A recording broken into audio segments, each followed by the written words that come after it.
Hello friends, welcome to study with crazy Guru. Friends, आज हम DRDO September 10 exam की तरफ से जो जॉब नोटिफिकेशन निकला है, देखिए किसका किसका निकला है। स्टेनोग्राफर हो गया, क्लर्क हो गया, ड्राइवर हो गया और फायरमैन हो गया। तो उस पे जो प्रीवियस ईयर आधारित पे जो हम जीके जीएस का टेस्ट सीरीज ला रहे हैं, उसी में हम टेस्ट सीरीज नंबर 13 को आज डिस्कस करेंगे। ओके फ्रेंड्स, देखिए टेस्ट सीरीज नंबर 1 से लेके 12 तक क्या है, स्टडी विथ क्रेजी गुरु के इस चैनल पे प्ले लिस्ट बना हुआ है जीके जीएस का, उस पे अपलोड कर दिया गया है। तो ओके, तो आप जाके वहां पे क्या है, आप जाके अच्छा से तैयारी कर लीजिए। और आज हम टेस्ट सीरीज नंबर 13 को क्या करेंगे, डिस्कस करेंगे। ओके फ्रेंड्स, देखिए फ्रेंड्स, आपको एक बार बता दें, देखिए आप जब डीआरडीओ 10 सितंबर 10 की एग्जाम देंगे, आप फायरमैन के लिए स्टेनोग्राफर जो हो, तो उसमें नंबर ऑफ क्वेश्चन आपसे पूछा जाएगा 75 क्वेश्चन।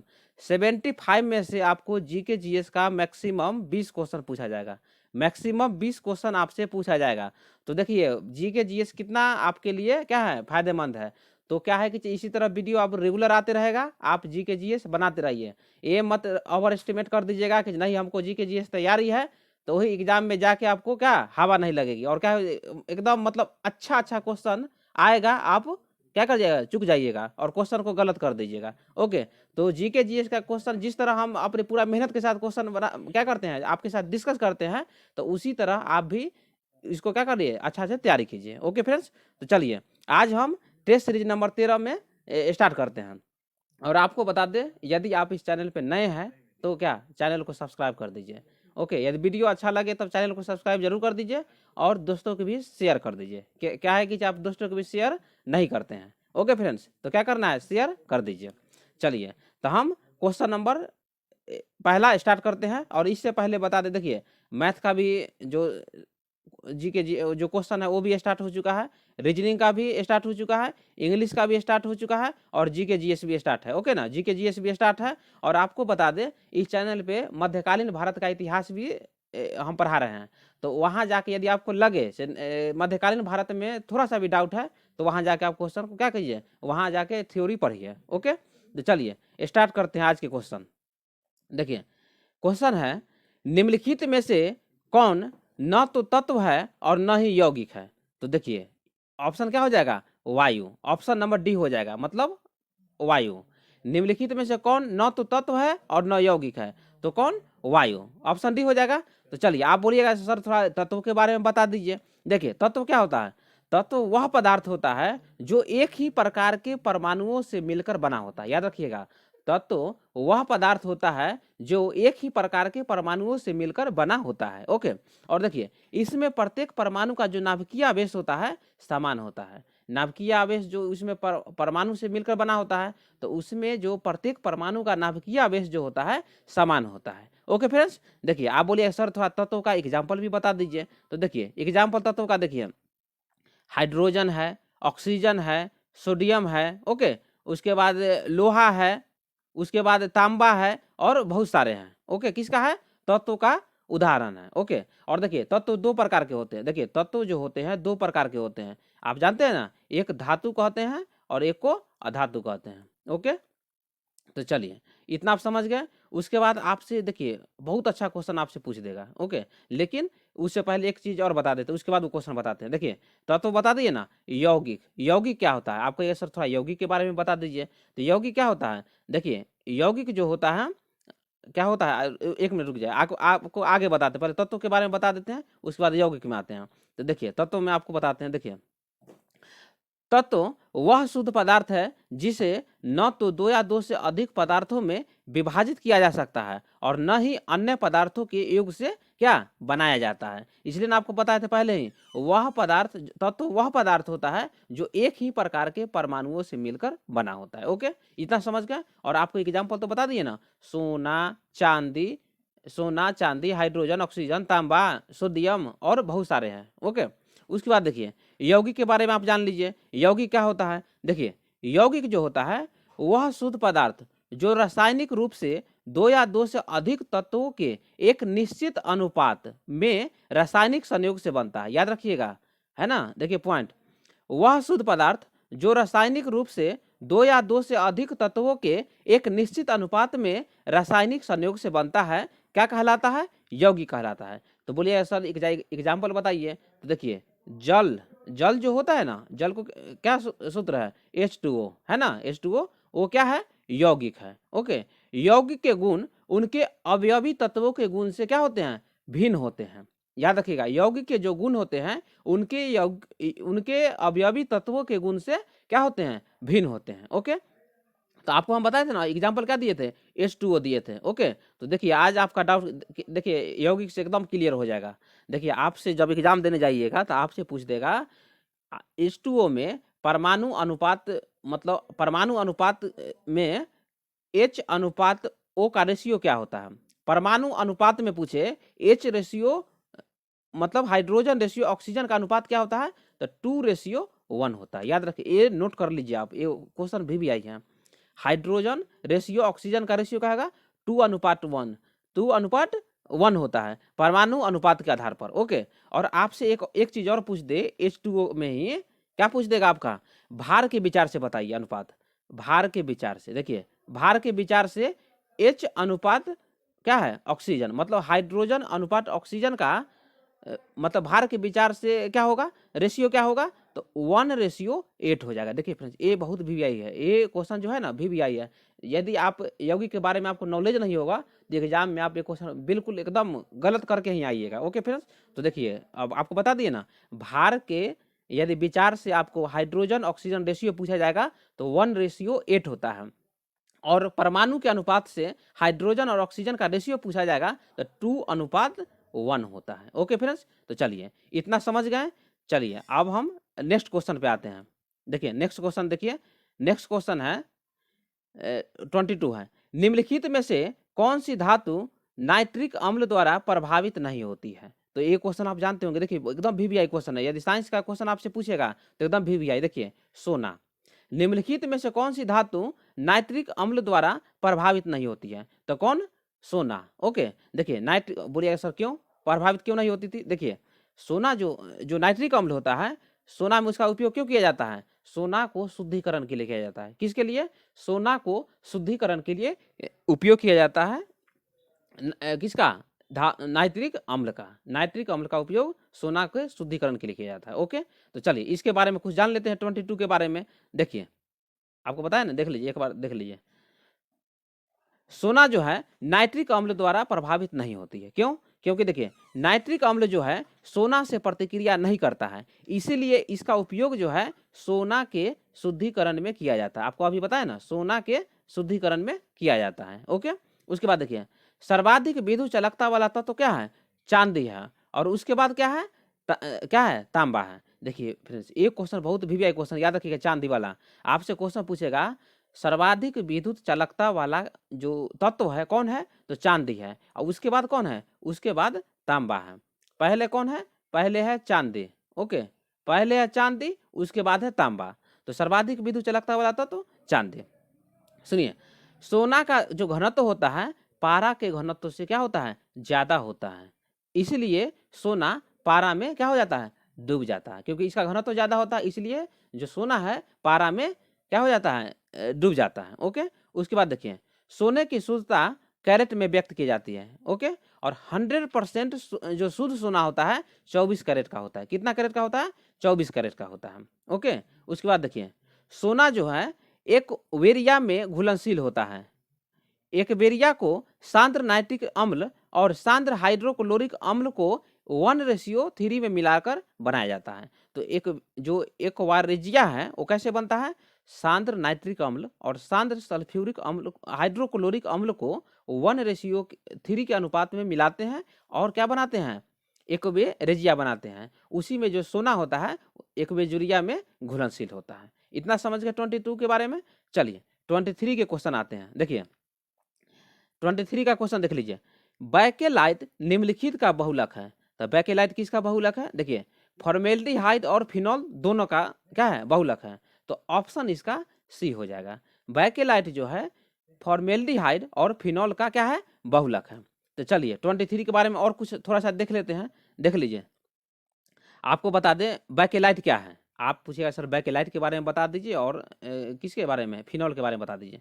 तो देखिए बैकेलाइट के बारे में बताते हैं। बैकेलाइट यह एक प्लास्टिक है, क्या है, बैकेलाइट जो है एक प्लास्टिक है जो पहली बार क्या है गर्म करते समय मुलायम हो जाता है। यदि बैकेलाइट को आप गर्म करिएगा तो क्या हो जाता है, पहली बार गर्म कीजिएगा तो क्या हो जाता है, मुलायम हो जाता है और इसे इच्छित आकार में डाल दिया जाता है। जैसे में आप बैकेलाइट को गर्म कीजिएगा तो मुलायम हो जाता है। उसके बाद आप अपने शेप के अनुसार उसको क्या कीजिए, बना दीजिए। जैसा आप शेप बनाना चाहते हैं बैकेलाइट से उस तरह बन जाएगा। ओके, और देखिए इसे पुनः गर्म करके मुलायम नहीं बनाया जा सकता। देखिए बैकेलाइट है उसको एक बार ही गर्म कीजिए, एक बार जब गर्म कीजिएगा तो क्या हो जाता है, मुलायम हो जाता है और उसको किसी भी शेप में आप क्या करते हैं, ढाल सकते हैं। लेकिन ये मत समझिएगा कि उसको शेप को फिर गर्म करके और फिर दूसरा शेप दे, ऐसा नहीं है। एक बार ही वो अपना शेप चेंज करता है, कौन, बैकेलाइट। ओके, उसके बाद देखिए इसका उपयोग कहाँ किया जाता है, देखिए रेडियो में किया जाता है, टेलीविजन में किया जाता है, बाल्टी बनाने आदि में किया जाता है। किस किस में, रेडियो में, टेलीविजन में, बाल्टी बनाने में बैकेलाइट का उपयोग किया जाता है। ओके, तो 23 के जान गए ना। चलिए 24 का क्वेश्चन देखिए, वीवीआई क्वेश्चन है हिस्ट्री का। देखिए एशियाटिक सोसाइटी का संस्थापक कौन थे, तो आप सब जानते हैं कौन थे, ये बहुत अच्छा वीवीआई क्वेश्चन है। कौन थे, देखिए विलियम जोन्स। कौन, विलियम जोन्स। ओके, और कब किए थे स्थापना, 1784 ईस्वी में। कब, 1784 ईस्वी में। तो 24 का ऑप्शन क्या हो जाएगा, ऑप्शन बी हो जाएगा। ओके फ्रेंड्स, तो चलिए इसके बारे में हम थोड़ा सा जान लेते हैं। ओके, 24 का देखिए, आपको बताए थे ना 1784 ईस्वी में विलियम जोन्स एशियाटिक सोसाइटी का स्थापना किए थे। ओके, और देखिए तो जब 1784 ईस्वी में विलियम जोन्स एशियाटिक मतलब सोसाइटी का संस्थापक किए थे तो बंगाल के जो गवर्नर जनरल थे वो कौन थे, देखिए बंगाल के गवर्नर जनरल थे वारेन हेस्टिंग्स। याद रखिएगा, देखिए हम अभी मध्यकालीन भारत पढ़ा रहे हैं, जब हम आधुनिक भारत पढ़ाएंगे तो उसमें हम पूरा भारत के गवर्नर, गवर्नर जनरल, वायसराय सब बताएंगे। बंगाल के भी गवर्नर, भारत के भी गवर्नर जनरल, ओके ना, और भारत के वायसराय, पूरा एक एक टॉपिक, मतलब जितना भी वायसराय बने हैं, गवर्नर जनरल बने हैं, सब के बारे में हम बताएंगे। ओके, तो चलिए सुरक्षा प्रकोष्ठ या घेरे की नीति से वारेन हेस्टिंग से संबंधित है। देखिए सुरक्षा प्रकोष्ठ और घेरे की नीति किससे संबंधित है, तो वारेन हेस्टिंग से संबंधित है। ओके, और देखिए द्वैध शासन, द्वैध शासन के बारे में आप जान लीजिए। देखिए द्वैध शासन बंगाल में कब लागू हुआ था, 1765 में लागू हुआ था। 1765 में लॉर्ड क्लाइव ने शुरू किया था। ओके, और खत्म कौन किया, 1772 ईस्वी में वारेन हेस्टिंग्स ने खत्म किया। देखिए फ्रेंड्स ये बहुत वीवीआई क्वेश्चन, द्वैध शासन 1765 में शुरू किया किसने, लॉर्ड क्लाइव ने, और 1772 ईस्वी में, 1772 ईस्वी में जो वारेन हेस्टिंग्स थे वो समाप्त करता है द्वैध शासन को। ओके, और कहाँ, बंगाल में। यदि आपसे पूछे भारत में द्वैध शासन कब खत्म हुआ, तो 1935 के भारत शासन अधिनियम है ना, तो उस वक्त भारत में द्वैध शासन को खत्म कर दिया गया। ओके, याद रखिए पूर्णतः खत्म कर दिया गया। तो इतना समझ गए ना आप। चलिए वारेन हेस्टिंग्स के बारे में और समझिए। देखिए वारेन हेस्टिंग्स जो मतलब बंगाल के गवर्नर जनरल थे, जो उनके खिलाफ ब्रिटिश संसद में महाभियोग का मुकदमा चला था। किस पे, महाभियोग का मुकदमा चला था। ओके, कौन, तो वारेन हेस्टिंग्स। ओके, उसके बाद देखिए आपसे पूछे द्वैध शासन का जनक कौन था। देखिए द्वैध शासन और कभी लगा होगा तब ना जाकर वारेन जो लॉर्ड क्लाइव था वो लागू किया होगा बंगाल में, तो इसीलिए आपसे पूछ देगा द्वैध शासन का जनक कौन थे, तो सर लियोनेल कर्टिस। कौन थे, सर लियोनेल कर्टिस। ओके, उसके बाद देखिए आपको बता दे, देखिए और आपको बता दे जो लॉर्ड कर्नवालिस था उनका कब्र कहाँ है, गाजीपुर में। उनका मृत्यु भारत में हो गया था, तो उनका कब्र कहाँ है, गाजीपुर में है। ओके, तो चलिए 25 का देखते हैं। 25 का क्वेश्चन देखिए, अभी हम मध्यकालीन भारत पढ़ा रहे हैं ना, उसके बाद हरियर मतलब क्या, हरियर बुक लाएंगे, मतलब विजयनगर साम्राज्य और बहमनी साम्राज्य लाएंगे। उसके बाद हम सूफी संत लाएंगे और भक्ति आंदोलन लाएंगे। उसके बाद मुगल साम्राज्य लाएंगे। तो मुगल साम्राज्य में हम अकबर के बारे में पूरा पढ़ाएंगे आपको। ओके, तो अभी क्वेश्चन पूछा है तो क्वेश्चन ही बताएंगे, क्योंकि इसके बारे में ज़्यादा बताएंगे तो वीडियो का जो ड्यूरेशन है वो क्या हो जाएगा, लंबा हो जाएगा। ओके फ्रेंड्स, तो चलिए निम्नलिखित में कौन अकबर के नवरत्नों में शामिल नहीं था, तो कौन शामिल नहीं था, देखिए बैजू बाबरा, मतलब ऑप्शन सी, 25 का सी जो है, अकबर के जो नवरत्ना है उसमें शामिल नहीं थे। कौन, बैजू बाबरा। देखिए बीरबल थे, रहीम थे, और कौन, कौन रहीम खान खाना और टुडरमल भी थे। ओके, तो चलिए इसके बारे में कुछ देख लेते हैं। देखिए आपको बताया ना, बैजू बाबरा जो है अकबर के नवरत्नों में शामिल नहीं था। ओके, उसके बाद देखिए आपसे क्वेश्चन पूछेगा बीरबल का जो मूल नाम क्या था। बीरबल का मूल नाम महेश दास था। क्या नाम था? महेश दास। तो बीरबल का मूल नाम क्या था? महेश दास था। ओके, उसके बाद देखिए बैजू बाबरा कौन थे। देखिए बैजू बाबरा ध्रुपद गायक थे। ओके, वे ग्वालियर के राजा मान सिंह के दरबार में गायक थे। बैजू बाबरा जो थे ग्वालियर, ग्वालियर कहाँ है? मध्य प्रदेश में है। तो ग्वालियर के राजा जो थे मान सिंह के दरबार में थे, ध्रुपद गायक थे। कौन? बैजू बाबरा। ओके, उसके बाद देखिए बैजू बाबरा अकबर के दरबार के महान गायक तानसेन के समकालीन और उसका प्रतिद्वंदी थे। देखिए तानसेन जो है अकबर के नवरत्न में थे, शामिल थे। ओके, उसके बाद देखिए अकबर के शासनकाल में अबुल फजल ने संस्कृत ग्रंथ पंचतंत्र का फारसी में अनुवाद कराया। ओके, और उसका क्या नाम रखा? अनवार ए सदात नाम रखा। क्वेश्चन देखिए एकदम पूछ देगा आपसे, पंचतंत्र का नाम क्या रखा गया अकबर के शासनकाल में? तो अनवार ए सदात का जो संस्कृत ग्रंथ था, पंचतंत्र संस्कृत ग्रंथ था, विष्णु शर्मा के द्वारा लिखा गया था। ओके, और उसका फारसी में अनुवाद किसने किया था? अबुल फजल ने किया था। अबुल फजल जो है नवरत्नों में शामिल है। ओके, किसके? अकबर के नवरत्न में शामिल थे। और उसका नाम क्या रखा? अनवार ए सदात नाम रखा। ओके, और आपसे क्वेश्चन देखिए जब मुगल वंश पढ़ाएंगे ना तो बता देंगे। जो मुगल काल में दरबारी भाषा क्या था? फारसी। क्या मुगल काल में दरबारी भाषा क्या था? फारसी था। तो 25 का क्या ऑप्शन बताया आपको? Option number C. Okay friends, तो डाउट क्लियर हो गया ना इतना तक? चलिए 26 का क्वेश्चन देखिए। 26 देखिए गंगा नदी के दो प्रमुख स्रोत क्या हैं? देखिए भागीरथी और अलकनंदा, मतलब ऑप्शन नंबर इसका ए हो जाएगा, भागीरथी और अलकनंदा। ओके, देखिए गंगा नदी जो भागीरथी और अलकनंदा जो है वो देवप्रयाग में मिलती है एक साथ, और उसका नाम क्या हो जाता है वहां से? उसका नाम हो जाता है गंगा। ओके, और बांग्लादेश में इसे क्या कहते हैं? पद्मा कहते हैं। और बांग्लादेश मतलब पश्चिम बंगाल में जाके बंगाल की खाड़ी में मिल जाती है। कौन? गंगा नदी। याद रखिएगा, इतना समझ गए? चलिए आपको बता दे थोड़ा सा और देख लीजिए। देखिए बताए ना, अलकनंदा और भागीरथी देवप्रयाग में मिलती है, जहां पर गंगा का नाम क्या पड़ता है? गंगा नाम पड़ता है। ओके, गंगा हरिद्वार में, हरिद्वार कहाँ? उत्तराखंड में समतल मैदान में उतरती है। कहाँ पे? हरिद्वार में। हिमालय की नदियां पूर्ववर्ती अपवाह की क्या है? उदाहरण है। उसके बाद देखिए गंगा नदी का जो उद्गम हुआ कहाँ से हुआ है? गंगोत्री जो हिमानी के गोमुख से होता है। देखिए एग्जाम में आपसे पूछ देगा गंगोत्री हिमानी के क्या गोमुख से किसका? गंगा नदी का उद्गम होता है। ओके, उसके बाद देखिए गंगा ब्रह्मपुत्रा का जो डेल्टा हुगली और मेघना नदियों के बीच क्या कहता है? बनता है। ओके, उसके बाद चलिए देखिए चंबल, बेतवा और केन जो नदी है यमुना की सहायक नदी है। ओके, देखिए चंबल, बेतवा और केन, चंबल, बेतवा और केन कहाँ की? यमुना की सहायक नदी है, जो कि मध्य प्रदेश की महत्वपूर्ण नदी है। कौन कौन? चंबल, बेतवा और केन मध्य प्रदेश की क्या है? महत्वपूर्ण नदी है। और चंबल के बारे में आपको पता है ना, बहुत ज़्यादा बीहर बनाती है। बीहर के लिए प्रसिद्ध नदी है कौन? चंबल नदी। ओके, और वो एमपी में भी है, और एमपी और राजस्थान की सीमा भी बनाती है। कौन? चंबल नदी। ओके, उसके बाद देखिए चलिए 27 पे आते हैं क्वेश्चन। 27 देखिए लाल हरे झंडे को हरे प्रकाश में देखने पर वह कैसा दिखाई देगा? तो कैसा दिखाई देगा? वो काला हरा दिखाई देगा, मतलब ऑप्शन नंबर सी हो जाएगा। ओके फ्रेंड्स, तो 27 का ऑप्शन क्या हो जाएगा? ऑप्शन सी हो जाएगा। तो चलिए 27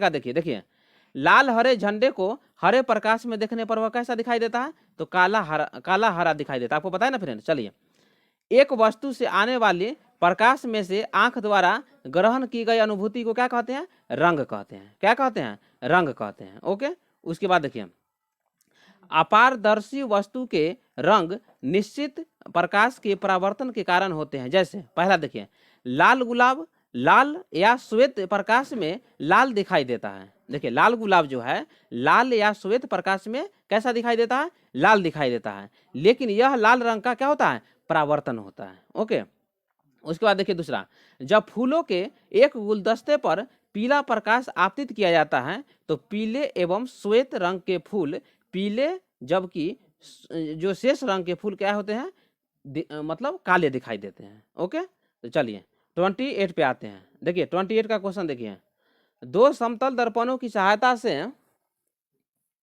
किसी वस्तु के 3 प्रतिबिंब प्राप्त करने के लिए दर्पणों के बीच कितना कोण होना चाहिए। देखिए फ्रेंड्स, ये क्वेश्चन जो है ना बहुत वीवीआई क्वेश्चन है। यदि आप बीपीएससी का भी तैयारी कीजिएगा तो ये क्वेश्चन यहाँ से एकदम देख के जाइएगा। तो इसका ऑप्शन क्या हो जाएगा, ऑप्शन सी हो जाएगा। तो 28 का ऑप्शन क्या हो जाएगा, सी हो जाएगा 90 डिग्री। दो समतल दर्पणों की सहायता से किसी वस्तु के बीच, मतलब वस्तु के 3 प्रतिबिंब प्राप्त करने के लिए दर्पणों के बीच कितना कोण होना चाहिए, तो 90 डिग्री, मतलब ऑप्शन इसका सी हो जाएगा।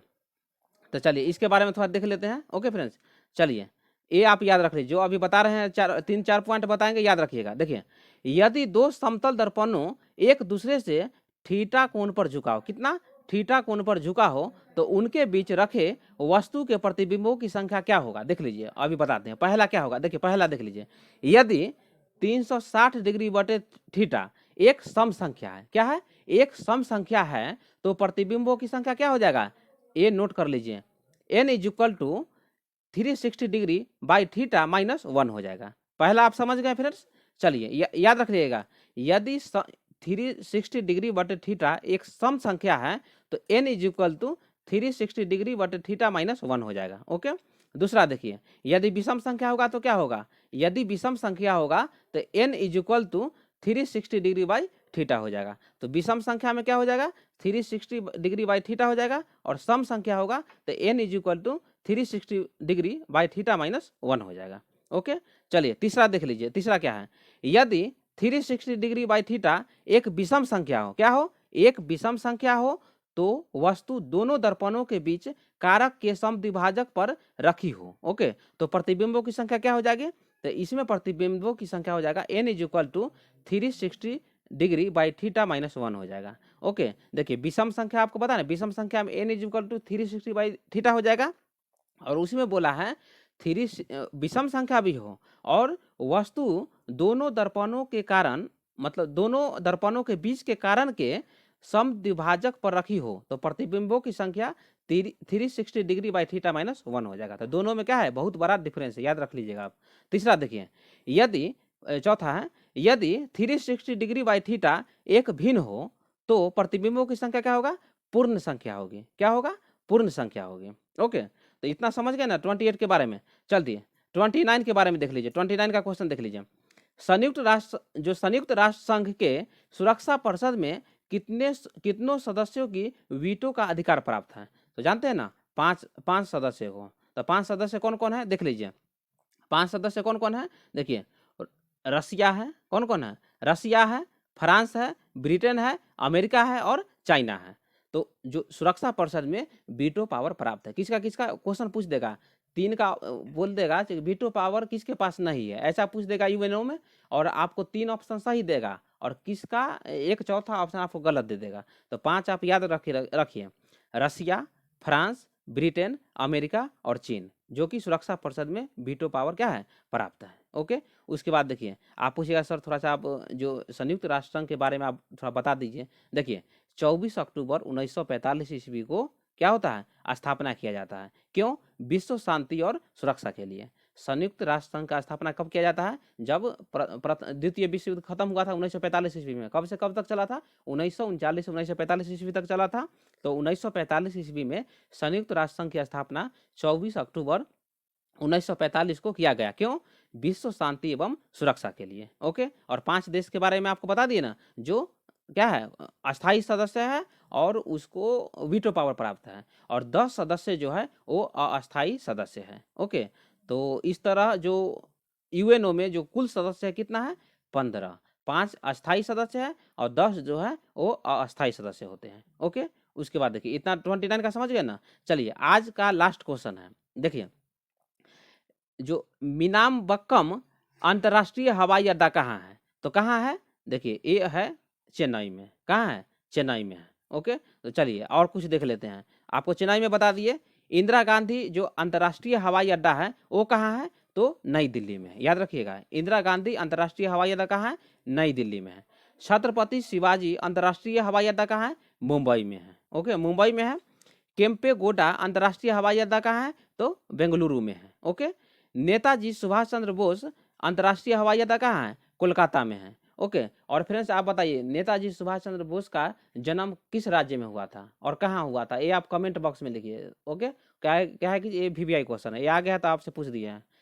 नेताजी सुभाष चंद्र बोस का जन्म कहाँ हुआ था और किस स्टेट में हुआ था? या आप क्या करना है? कमेंट में बताइए। उसके बाद देखिए वीर सावरकर अंतर्राष्ट्रीय हवाई अड्डा कहाँ है? अंडमान निकोबार। देखिए ये बहुत VVI क्वेश्चन है, ये याद रखिएगा, एकदम VVI है।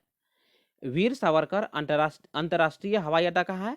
तो अंडमान निकोबार में है। ओके, उसके बाद देखिए लोकप्रिय गोपीनाथ बारदोली अंतर्राष्ट्रीय हवाई अड्डा कहाँ है? तो असम में है। ओके, और डेबोलिम अंतर्राष्ट्रीय हवाई अड्डा कहाँ है? गोवा में है। तो ये क्या करना है, ये जितना भी हवाई अड्डा आपको बताए हैं वो नोट कर लीजिए और आपको याद कीजिएगा। ओके, तो आज का क्वेश्चन यहीं तक समाप्त करते हैं, फिर इसी तरह आपको टेस्ट सीरीज लगातार आते रहेगा। ओके फ्रेंड्स, तो आप चैनल पे नए हैं तो क्या करना है, चैनल को सब्सक्राइब कर दीजिए। Thank you.